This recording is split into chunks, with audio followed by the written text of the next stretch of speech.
Good evening, everyone. I hope you are well. Welcome to the Wednesday evening prayer gathering. Hope you're all having a nice week. So, this evening, I thought we would just focus on prayer a little bit. Last week, I gave a teaching that kind of spontaneously came up, and I repeated it on Sunday. I really try to keep more substantive big teachings, especially new things, on Sunday. So this evening, I thought we would just focus on prayer. I'm not going to introduce any bodywork things tonight. I want to keep those things till Sunday because not everybody can join during the week. Because people have to work. Sunday with a time at 7 and a repeat at 3 p.m., I hope that kind of gives enough latitude for everybody to join one or the other's teachings. And on Wednesday, I'm really going to try to keep it to actual practice and also kind of prayer instructions, which are really important. And so I hope, even though the focus remains on Sunday, that people would find a little time to actually listen to the portions when I do talk on Wednesdays, to receive the sort of practice tips on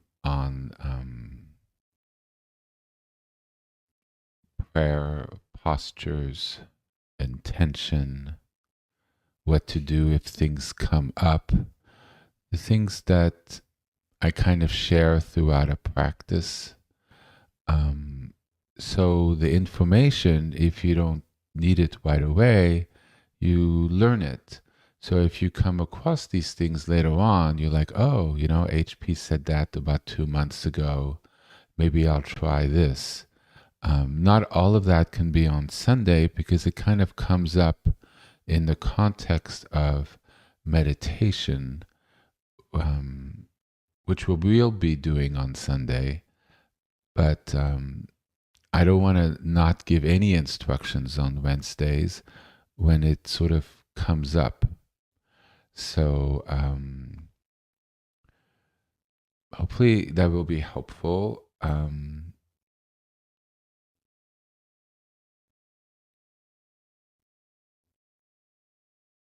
don't know if there's a way on YouTube to fast forward and to be able to hear when I speak and not when the gaps are.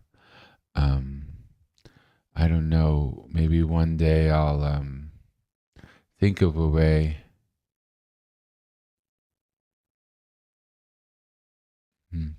Well, it won't be today, but maybe one of these days I'll start writing in the comments the time periods where I do give instructions or something. I don't know. I want to make it as easy as possible. But tonight, we're going to just focus on prayer, to do the practice, to take that pause in the middle of the week and tap into peace.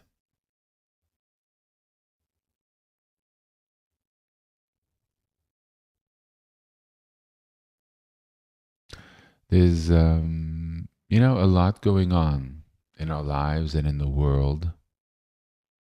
And tapping into peace and asking for that divine peace for ourselves, our minds, our bodies, our families. We're keeping it tighter in this winter retreat. So we're focusing on ourselves a lot.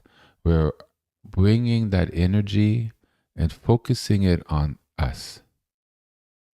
Because It starts with ourselves and then it moves outwards from there. We heal ourselves so we can be better as we move in our lives in the wider field that's around us. And so what we ask is peace, which also kind of comes with healing. Where we have peace, anything that's not peace heals. Any disturbance heals. Any illness heals. Any pain heals. So when we rest in the peace of God, we rest in perfection. And anything that isn't perfect is resolved, is made perfect. Yes?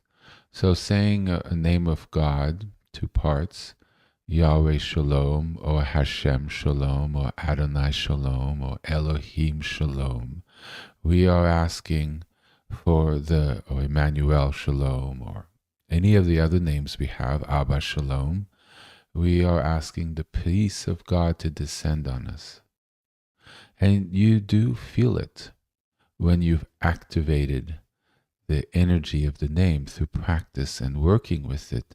There is an opening and you do feel peaceful. You do feel healed. So why don't we do a quick stretch, maybe 1 or 2 minutes. My legs are feeling very tight this evening. And then we light our prayer shrines and we offer up some incense. And then we'll begin. Let's maybe like 3 minutes or so. Okay, wonderful.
Okay. I gave a little thought about what I said earlier um, about sort of listening in to the meditation techniques that sort of kind of come up on a Wednesday practice. And what suggests two things.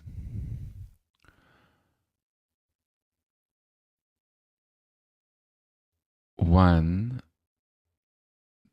you incorporate the teaching by playing it on Thursday, Friday, or Saturday, when you have time, and you incorporate the recording as your practice, and therefore you listen to it as you do your practice when you do have time, if you're not able to attend live on Wednesday. Or you listen to it in the background when you're, I don't know, doing the week sometime, when you're cleaning your house, whatever you need. Instruction, knowledge is very important.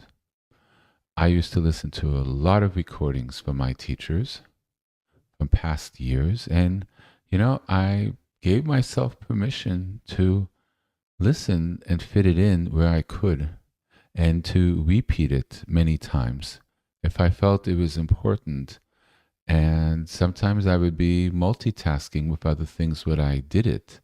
And the importance is to be able to hear enough that you catch the important parts of things you don't understand or things that you think is important for you, as opposed to just letting it go into a database and you never listen to it and capture. Especially as one is new or learning, information is literally empowerment. Information is literally fuel for your journey. It's everything the person has learned being transmitted to you, and makes your path quicker, because you don't have to do everything the person has done over the years. And it's kind of compressed with the tidbits of what's essential through somebody's practice. And therefore, you don't have to reinvent the wheel. Somebody's already gone there, and the person's teachers have gone there. And therefore, you're getting a whole lineage of advice that could span decades, centuries, several millennia. And that really gives you the directness and the precision to help guide you through the practice. And so some of it is, practicing with me ideally, if you feel called to. But if you don't have the time to sit, try to fit in the time to listen. Now, fast forward when I'm doing the practice, of course. If there's a way for you to see when I speak from some setting on your computer and you see the noise decibel go up, then definitely focus. If not, fast forward. But the importance is to get the knowledge, to save the knowledge, and then decide whether you act on it or not. Yes? Even for practice sessions, for those who've done the practice sessions with me on Wednesdays, you see I put in a lot of guidance throughout. Sometimes it's front loaded, or sometimes in the middle of a practice, I would say something about something that I feel called to. It may speak to a lot of people, or only a few that are listening. But hopefully everybody pays attention to it, because next week what I say, or 2 months from now, might be exactly something that will help you. That will provide, oh, he said this when this. Oh, you know what? He did mention when something like this, it's okay to shift to something else. Don't push through. I feel I'm in that place where I shouldn't push through. Or I feel in that place that I feel I should push through, but then I feel I shouldn't. Or he says, I feel like this is when he says I need more discipline in my technique. I'm not going to allow myself to scribble a note here about something that I'm thinking. That's not the right thing here. I need to sort of focus and allow the thought to leave and focus on what I'm doing. And these are the nuance, the precision of a practice that comes with time, and how to do that analysis quickly. Otherwise, you're trapped in a thought, and that's a whole thing that derails you. But you get a sense by listening to different instructions, and then it just becomes easier because you develop a certain comfort and you understand kind of how to judge a situation. You're not lost, basically. You're not lost. And the difference between the people who were around me and others that went an easier way through the path was whether how lost they were in a way. Did they have the right person with the right guidance, or were they following somebody else who was lost themselves, or they didn't study enough and therefore were kind of lost, and then they lost interest, or they ended up in a place that was a little messed up and they needed a lot more help to kind of undo something. So stability is important, practice is important. The names themselves carry a lot of wisdom, and there's a lot of guidance. It unlocks things. Things will make sense through your practice. Somebody told me once, what came when I was really beginning, so I had to take a pause. I may have given the quote-unquote wrong answer. He said, what came first, the practices or the teachings of the practice? Like, did somebody realize the practice first, or did the person get taught and then do the practice? It was sort of a chicken and the egg thing. I think I was a little stumped. I was a little new. Well, the answer to it is the person had the realization that led to the practice. Practices don't arise out of thin air. Someone received through his practice guidance that led into something that was passed on. Did the teachings come first, or did the practice that gave rise to the teachings come first? It's often said practice gives way to knowledge and to wisdom. It's the gateway. Like we've studied through the Sephirots, and as one of these, I think, centuries, I will finally get into the chakras. I know it will come at the right time. The rising of energy leads to wisdom, because energy just doesn't go up, it comes down, like Jacob's ladder.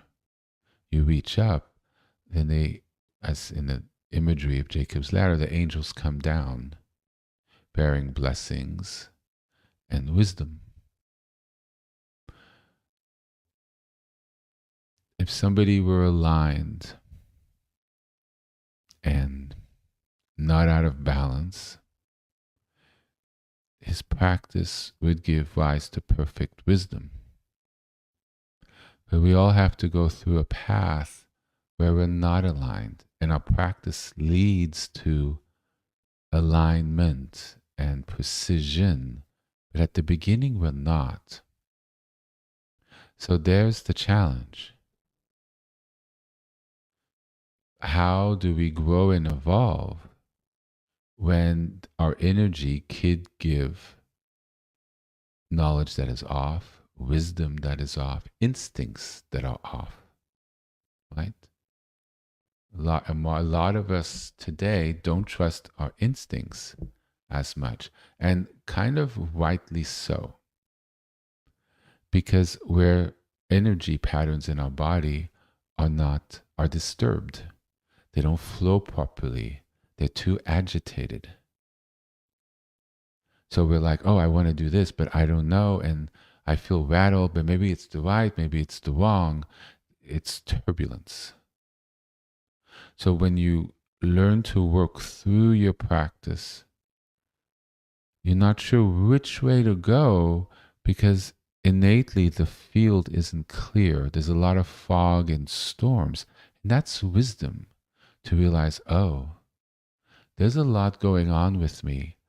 I don't know. And this is a new sort of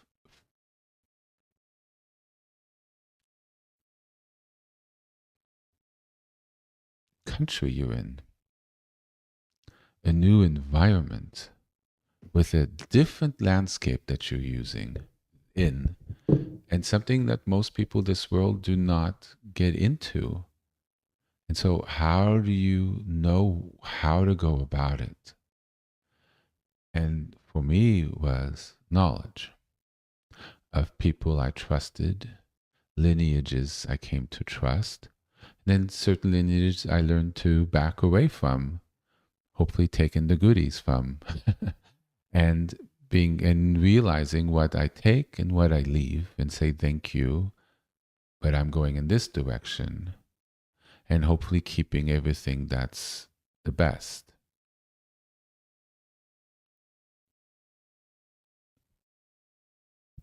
Because we need guidance. And the knowledge of listening, like if you like my teachings, there are now so many teachings available online. It's 108 or 5 now. I'm blown away. It started with actually the first the first 8 months aren't even online. So it's a whole other thing. I didn't record them, so it's literally is there's a lot out there, and it's something to avail even when you're cleaning. A lot of it is me talking a whole lot, but I don't think there's a lot of mindless chatter in it. It's like really a lot in there. And it's, if you like it, listening 2, 3, 4 more times to get the pieces of it. And then your practice goes easier. Your day goes easier because you have a complete knowledge base on different ways to go about it. And you find the one that works for you for that situation. Your mind gets calmer during your day. Your practice gets deeper. Your energies become still, less turbulent, more aligned. And then your wisdom becomes much more trustworthy. And then eventually, you learn to trust yourself more and more. And you realize that you are your own teacher.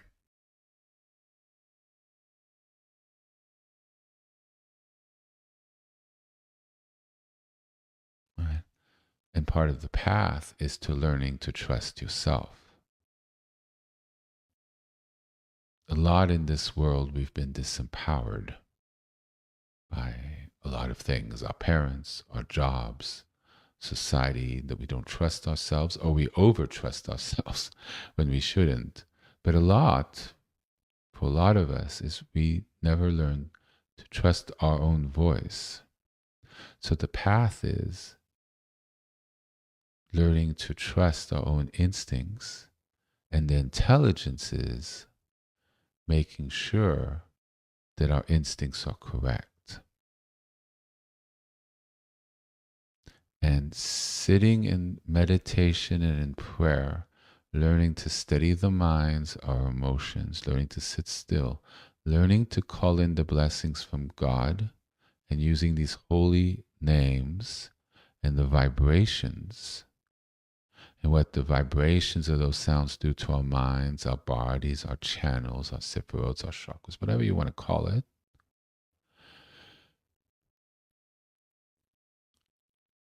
and how they allow us to line up to truth,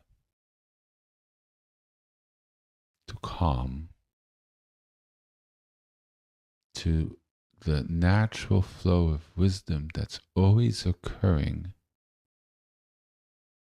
if we're only able to receive it in its purity. The wisdom and knowledge is never disturbed. Our reception of it is. So whatever disturbance there is, it's an us, our tuning fork, our receiver. We've got a lot of additional things going on with us, which sort of warps it or turns it off, and we don't even realize there's a signal coming. And so by doing this work in the winner, we are retuning ourselves that we don't provide disturbance to the signal that is always available to us, to the peace that's always available to us, to the Shekhinah that always is available to us and flows through us.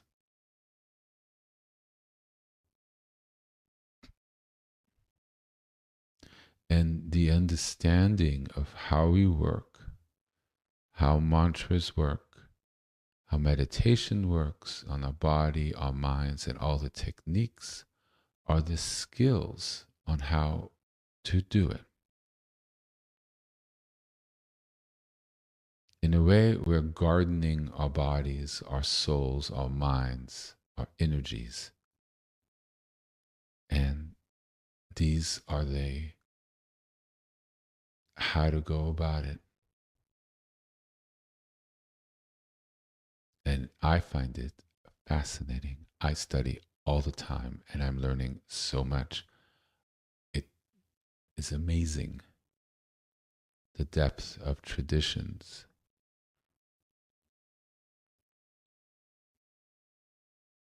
Man has been pursuing this. Humanity has been pursuing this since the beginning of time. And we're looking to connect with Source.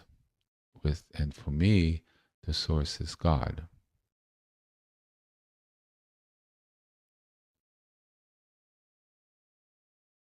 And as you meditate and practice and pray, you could make your own decision as to what the source is. But there is a source.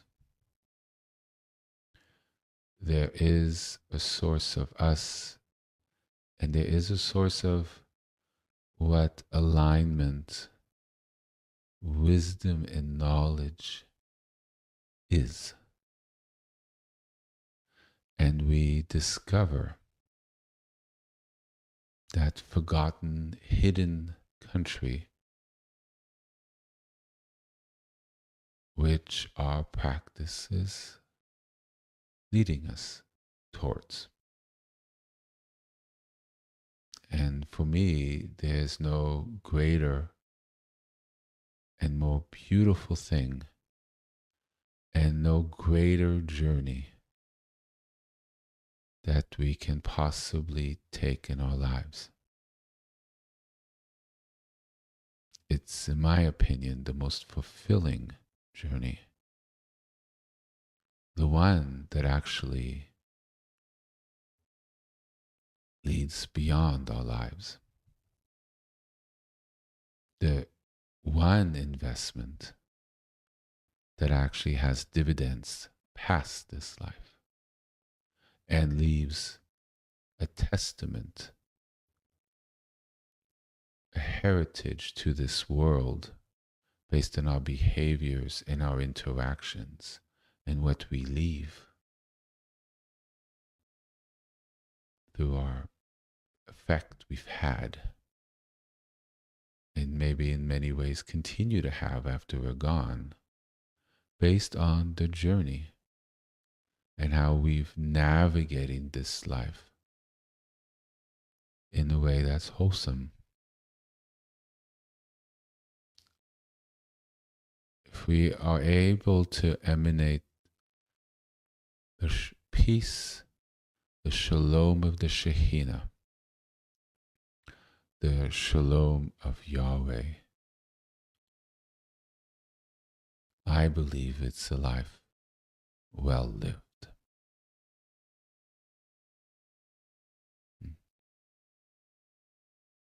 Amen to that.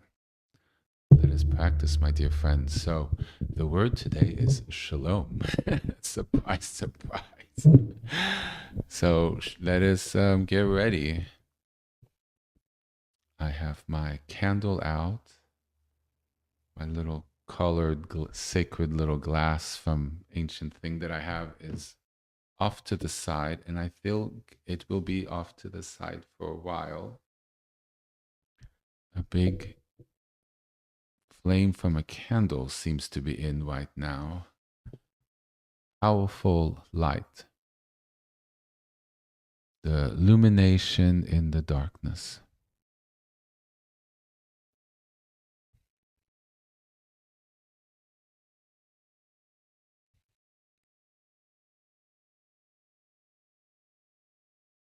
Hmm.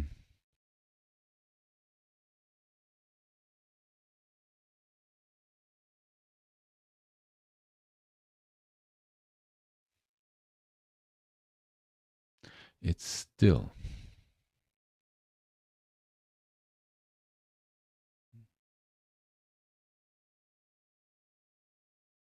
And it's not wavering. And it seems like it just is eternal, manifesting. It seems to have no past or future. It's just light that emanates.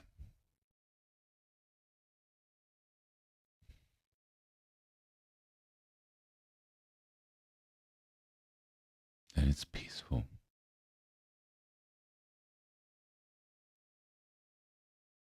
And see, just by staring at it, if you look at the flame you have in front of you, look at the effect it has on you as you stare. And let's do that. Wow, look, spontaneous practice.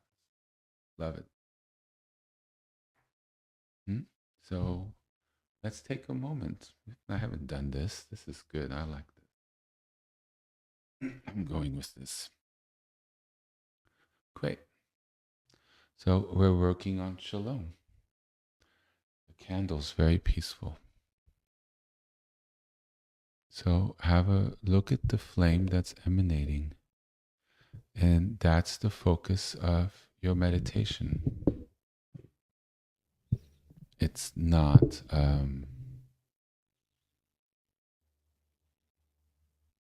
a tight focus. You're kind of taking in the wick, the piece of rope from which the flame comes from. It's called a wick in English.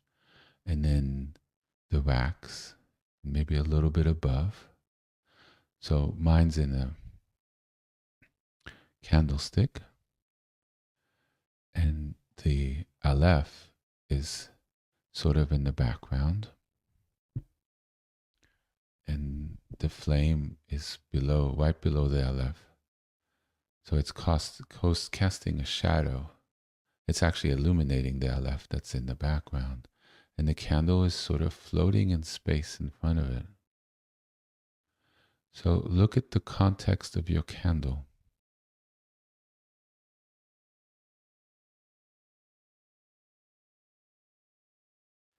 And it's a light focus. You're not focused directly on it. It's a little fuzzy because you're taking into account the whole environment around it. And just open in that space and rest. And see what arises. Let's do that for a couple minutes.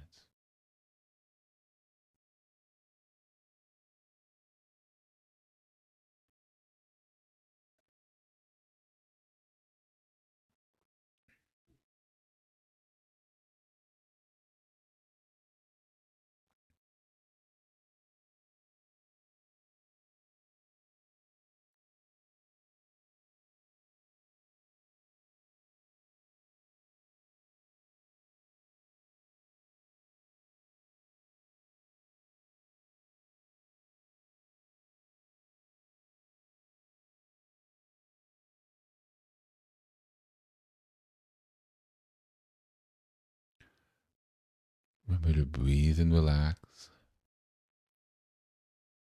Just because you focus on something doesn't mean you get tense on it. Soft gaze, soft mind, a soft placement of attention.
Okay.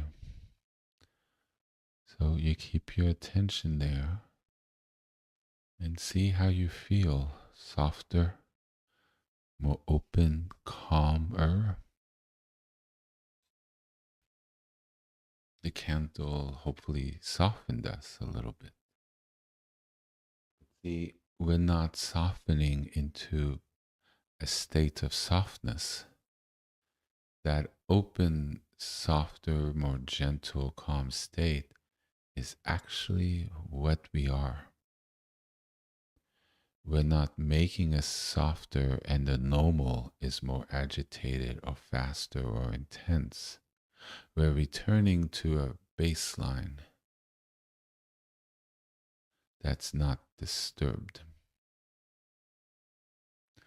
And that baseline is incredibly healing because it calms the heat and allows repair of the damage.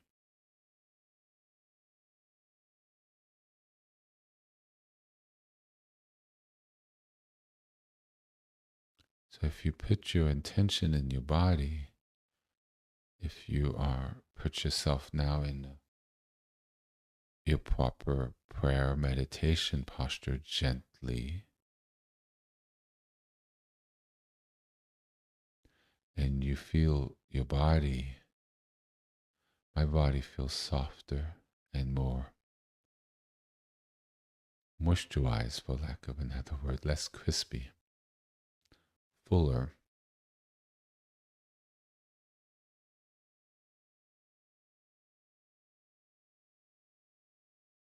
So that place now is more ripe, more available to start our practice.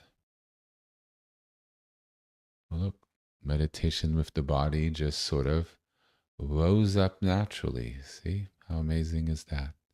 So, because we've prepared the space with our body, with our minds, with our intent, now when we go into a more formal practice, there's less for the mantra to work against because things are already open and calmed. So we're not fighting that because, in a way, we've prepared the field, we've prepared our body for it.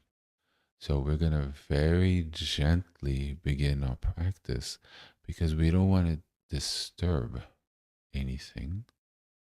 So the mantras just kind of, for lack of better word, slide in.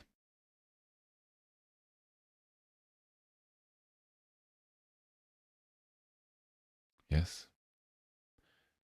We always start with the Shema, but we're going to say the Shema very gently because we want to remain in this nice, even space. But we wish to invite in the blessing.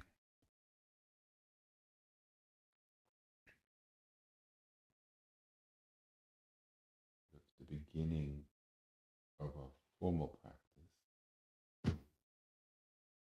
So you could easily say the Shema before you do the body work, but either way. So just very gently, you can put your right hand over your nose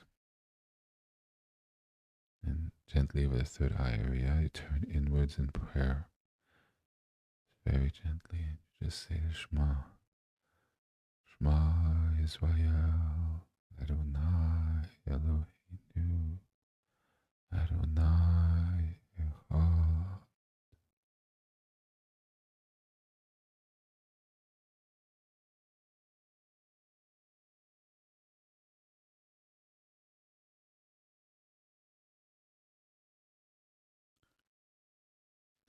We're going to use Shalom.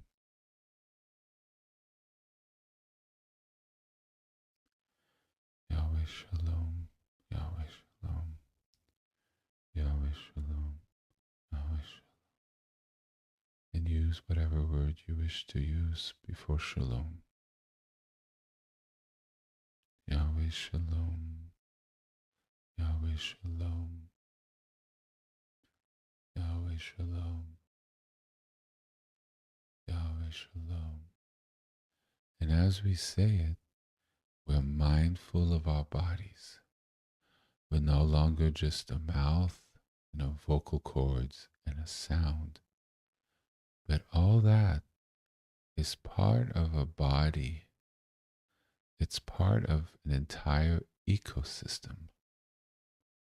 Without the body, there's no vocal cords, there's no air, there's no sound, there's no movement of the mouth. So as we pair and as we say a mantra or a prayer,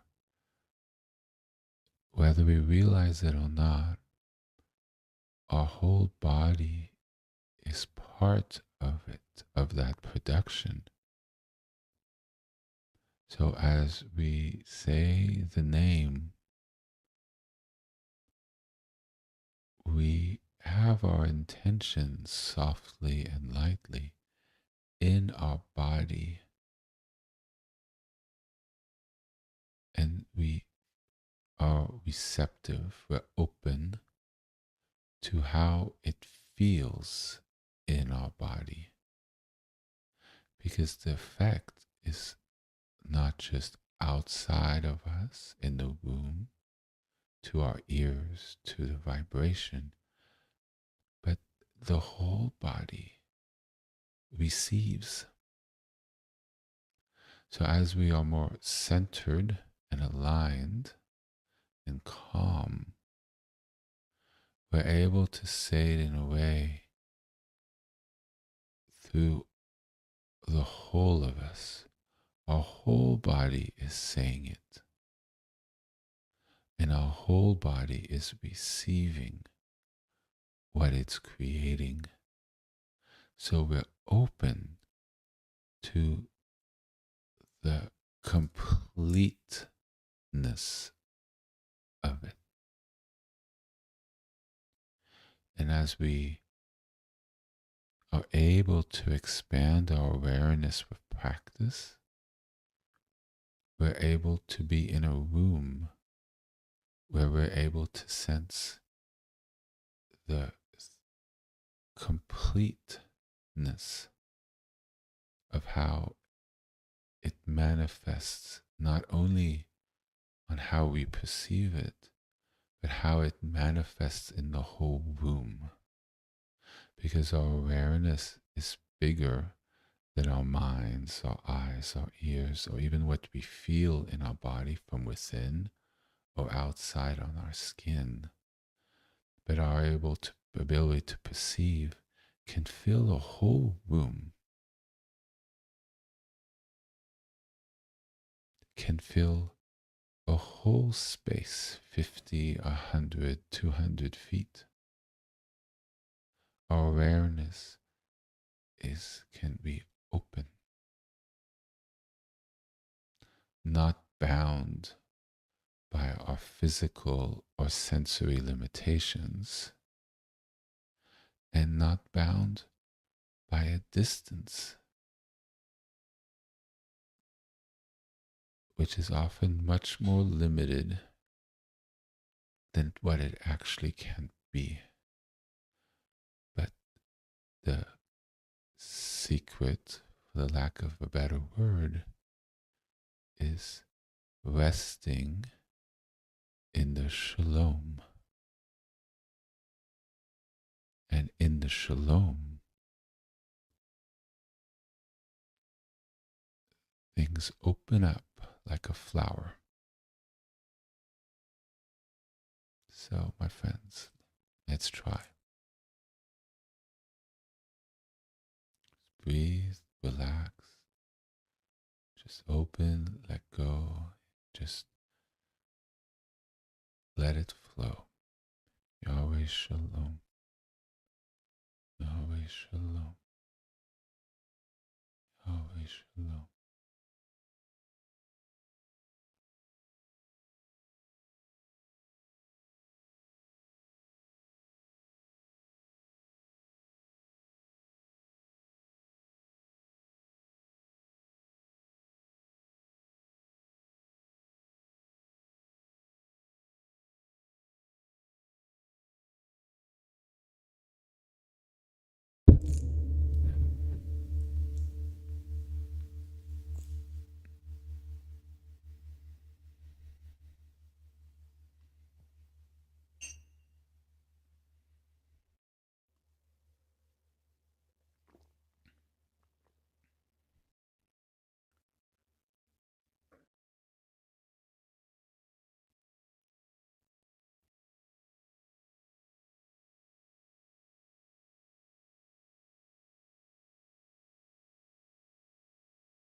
The word shalom carries great blessing.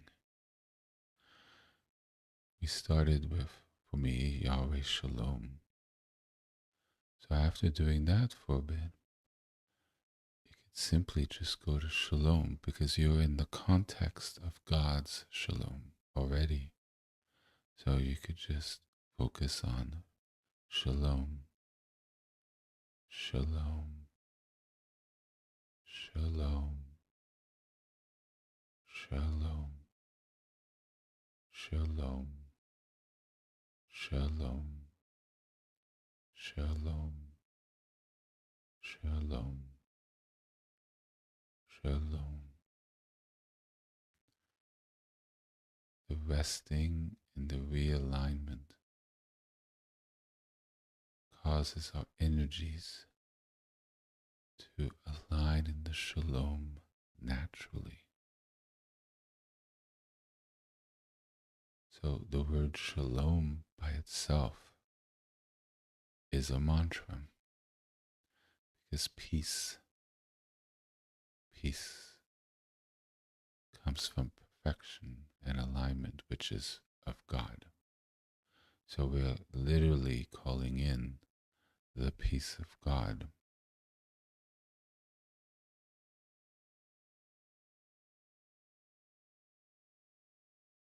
Shalom, shalom, shalom.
לעולם ועד.